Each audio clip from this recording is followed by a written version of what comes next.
ang kasaysayan ni David.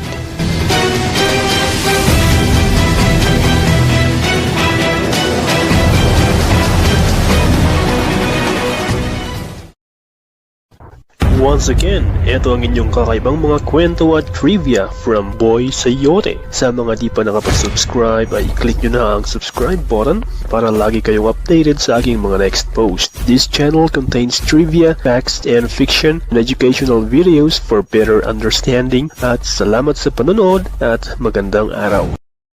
Patay na si Samuel at pinalayas na ni Haring Saul ang mga medium at espiritista sa kanyang nasasakupan. Nagbuklod-buklod ang mga Filisteo at nagtayo ng kampo sa Shunem, habang si Saul naman ay tinipon ang kanyang hukbo at nagtayo naman ng kampo sa Gilboa. Nang makita niya ang armada ng mga Filisteo ay nakaramdam siya ng matinding takot sa kanyang puso. Nagtanong siya sa Diyos, ngunit wala siyang tugon na nakuha, maging sa panaginip man lang o sa mga propeta. Dahil dito ay nagpahanap si Saul ng babae na medium na maaari niyang mapagkunan ng sagot. Sinabi ng kanyang mga tauhan na may isang medium sa Endor. Nang malaman ito ni Saul ay nagpalit siya ng damit para hindi siya makilala. Pinuntahan niya ang babaeng medium kasama ang dalawang tauhan. Sa kanyang pagpunta sa kinaroroonan ng medium ay sinabi niyang tawagin nito ang espiritu ng isang tao. Takot ang babae dahil akala niya kung isa itong patibong. Alam nitong pinalayas ni Saul ang mga medium na nakatira sa kanyang nasasakupan. Ngunit sinabi ni Saul na habang nabubuhay ang Diyos ay hindi mapaparusahan ang babae. Tinanong siya ng medium kung sino ang gusto niyang tawagin. Sinabi ni Saul ang pangalan ni Samuel, ang propeta ng Diyos na ginamit ng Diyos sa pagtalaga sa kanya bilang unang hari ng Israel. Nang makita ng babae si Samuel ay sumigaw ito dahil nakilala niya si Saul at nagtanong kung bakit siya nito nilinlang. Sinabi ni Saul na huwag siyang matakot. Tinanong niya kung ano ang nakikita ng babae. Ayon sa babaeng medium ay nakikita niya ang multo ng lalaking lumulutang sa lupa. Isang matandang lalaki na may suot na balabal. Alam na ni Saul na ito ay si Samuel, kaya ito ay lumuhod at dumapa. Tinanong siya ni Samuel kung bakit siya nito iniistorbo. Sumagot si Saul na malaki ang kanyang problema. Nakikipagdigma sa kanya ang mga Filisteo at hindi sinasagot ng Diyos ang kanyang mga dasal sa pamamagitan ng mga propeta o panaginip. Ito ang dahilan kaya niya pinatawag si Samuel. Sumagot si Samuel, bakit ka nagtatanong ngayon sa akin kung kailan iniwanan ka ng Diyos at siya ay iyong naging kaaway? Ginawa ng Diyos ang kanyang mga sinabi sa pamamagitan ko. Kinuha ng Diyos ang iyong kaharian at ibinigay sa iyong kapitbahay na si David. Ito ay dahil sa pagsuway mo sa utos ng Diyos at hindi mo pagbigay ng mabagsik na galit ng Diyos sa mga Amalekites. Sinabi ni Samuel na babagsak ang mga Israelita sa kamay ng mga Filisteo at si Saul at ang kanyang mga anak ay magiging kasama ni Samuel pagkatapos ng araw na yon. Ibibigay din ng Diyos ang hukbo ng mga Israelita sa kamay ng mga Filisteo.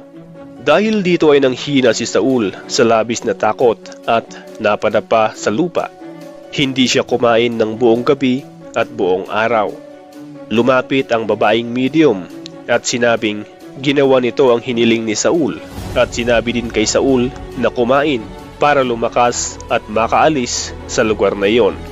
Tinanggihan ito ni Saul ngunit sumali na rin ang kanyang mga tauhan para akayin siyang kumain. Dahil dito ay umupo siya sa isang upuan. Nangatay ang babae ng isang baka na kanyang alaga.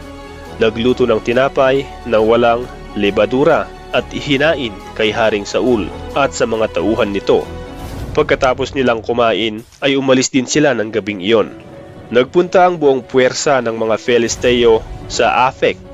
Habang umaabante ang mga hukbo ng Filisteo na binubuo ng daan-daan at libo-libo ay kasabay ding nakikipagmartsa ang hukbo ni David sa likod kasabay si Haring Akish.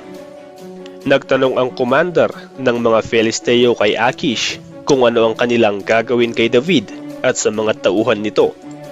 Sinabi ni Akish na nakasama na niya si David ng higit sa 1 taon at wala siyang nakitang pagkakamali dito. Pero nagalit ang mga commander ng Filisteo at sinabi kay Haring Akish na pabalikin ang mga ito sa trabahong na ibigay sa kanila. Hindi daw dapat sumama si David sa labanan, baka daw magtraidor ang mga ito sa oras ng pagkikipaglaban. Mas makukuha daw nito ang simpatya ng hari ng Israel sa pagpugod sa ulo ng mga Filisteo. Dinagdag din ng mga ito na si David ang ginawa nila ng kanta noon na pumatay ng 10,000 Filisteo. Dahil dito ay pinabalik ni Haring Akish si David at ang grupo nito. Sinabi nitong kasiyahan sana niyang samahan siya ni David na makipaglaban. Sinabi nitong huwag gumawa ng hakbang si David na ikagagalit ng mga commander ng Filisteo. Nagtanong si David kung ano ang nagawa nito na dahilan kung bakit ayaw ni Haring Akish na samahan sila ni David sa labanan. Sinagot siya ni Akish na alam nitong walang maling nagawa si David dahil katulad nito ang isang anghel ng Diyos. Gayunpaman ay sinabi ng commander ng mga Filisteo na hindi sila pwedeng makipaglaban sa giyera. Iniutos nitong sa pagsapit ng umaga ay umalis ang mga ito. Kinabukasan ay ganun nga ang ginawa ni David at ang mga tauhan nito at sila ay nagtungo sa lupain ng mga Filisteo. 3 araw ang kinailangan para makarating sina David sa Ziklag. Dito ay nakita nila ang Ziklag at Negev na nasunog at nagkasira-sira dahil sa pag-atake ng mga Amalekites habang wala sila. Wala silang nakitang mga bangkay sa paligid, kaya naisip nilang kinuha ng mga Amalekites ang kanilang mga iniwang kapamilya. Dahil sa nalaman ay nalungkot sina David at sila ay umiyak. Ang 2 asawa ni David ay kapwa kinuha at ginawang bilanggo ng mga Amalekites. Lalong nabahala si David nang marinig nitong pinag-uusapan ng kanyang mga kasama na siya ay patayin sa pamamagitan ng paghagis ng bato dahil siya ang sinisisi sa nangyari. Bawat isa sa kanyang mga kasama ay galit dahil sa pagkawala ng kanilang mahal sa buhay. Sinabi ni David kay Abiatar na anak ni Ahimelech na kunin nito ang ephod, ang damit ng mga pare o saserdote. Kinuha ni David ang ephod at nakipag-usap sa Diyos. Tinanong niya sa Diyos na kung hahabulin ba niya ang mga Amalekites ay maaabutan niya ba ang mga ito. Sinagot naman siya ng Diyos na habulin ang mga Amalekites. Agad na kumilos si David at ang 600 niyang tauhan at sila ay nagpunta sa lambak ng Besor. Dito ay nahati ang kanilang grupo. Nagpaiwan ang 200 tao dahil napagod sila sa paglalakad at pagtakbo at hindi na nila kayang ipagpatuloy ang paghabol. Si David naman at ang 400 tao ay nagpatuloy sa paghabol sa mga tumangay sa kanilang mga kapamilya. May nakita silang isang lalaking pagod at gutom sa bukid na kanilang tinatahak at ito ay kanilang pinakain at pinainom. Nang makarecover ang lalaki ay kinausap siya ni David. Tinanong niya kung taga saan ito at saan ito nanggaling. Sinabi ng lalaki na isa siyang taga-Ehipto at isang utusan ng mga Amalekites. Sinabi rin nito ang kanilang ginawang pagsugod sa Kerethites at sa Caleb at sa Ziklag. Sinabi rin nitong siya ay iniwan ng kanyang amo sa pag-aakalang hindi na siya mabubuhay pa dahil siya ay nagkasakit. Tinanong ni David kung pwede ba nitong ituro ang kinaroroonan ng mga Amalekites. Sinabi ng lalaking ito na pwede basta huwag lang siya nitong papatayin o kaya ay ibalik sa kanyang among Amalekite. Sinamahan ng lalaki si David patungo sa lugar kung saan tumigil ang mga Amalekites. Dito ay nakita ni David na nagkalat ang mga Amalekites at nagkakasiyahan habang kinakain ang kanilang mga ninakaw.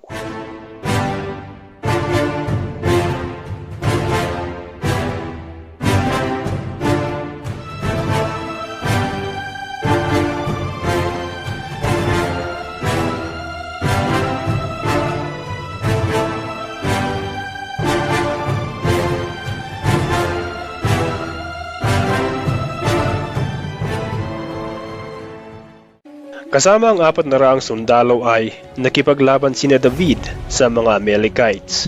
Buong magdamag hanggang umaga, hanggang gabi ng sumunod na araw ang itinagal ng laban. Pinatay ni David at ng kanyang mga kasama ang mga Amalekites, maliban na lang sa 400 kabataang lalaki ang nakatakas. Nabawi ni na David ang lahat ng nakuha sa kanila at walang nawawala. Kumpleto lahat, mula bata hanggang sa matanda, at nabawi ni David ang kanyang 2 asawa. Kinuha rin nila ang lahat ng mga ninakaw ng mga Amalekites sa ibang tribo. Pinauna nilang ipinauwi ang mga sibilyan at dala-dala ang lahat ng mga pagkain, gamit at mga hayop na kanilang nakuha sa mga Amalekites. Pagkatapos nito ay nagpunta si David sa 200 tao na iniwan nila sa Besor. Nagkasalubong sila at tinanong ni David kung kamusta na ang mga ito. Ngunit may mga makasarili at mga masamang tao na kasama sa grupo ni David ang nagsabi na hindi raw dapat bigyan ng hati ang mga taong nagpaiwan dahil hindi sila nakipaglaban.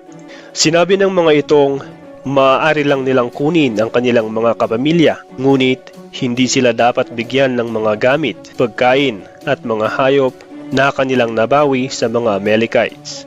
Ngunit sinabi ni David na hindi ito nararapat gawin dahil ang mga biyayang kanilang natanggap ay galing mismo sa Diyos. Dinagdag pa nitong prinotektahan sila ng Diyos laban sa mga kaaway na ito, kaya hindi niya pinakinggan ang mga sinabi ng mga makasarili niyang kasama. Pare-parehong nabigyan ng hati ang mga taong lumaban at mga nagpaiwan. Ito ay ginawang batas ni David sa mga Israelita sa araw ding yaon.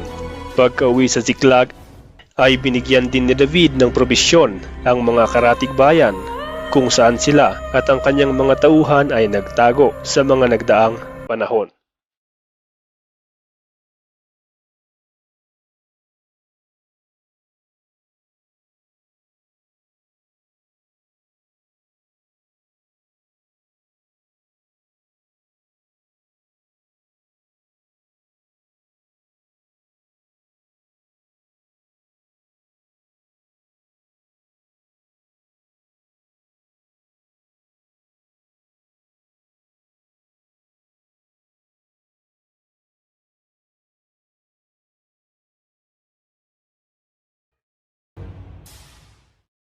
Sana ay nasiyahan ka sa mga kwento natin ngayon. Kung gusto mo ang mga kwento tungkol sa mga hindi pangkaraniwang bagay, ay mag-subscribe ka na sa aking channel kung di ka pa nakapag-subscribe. Paki-like na rin at paki-hit ang notification bell para updated ka sa mga bago kong upload tungkol sa mga ganitong kwento. Paalam at salamat sa panunood. Hanggang sa muli, ito po ang inyong lingkod, Boy Sayote.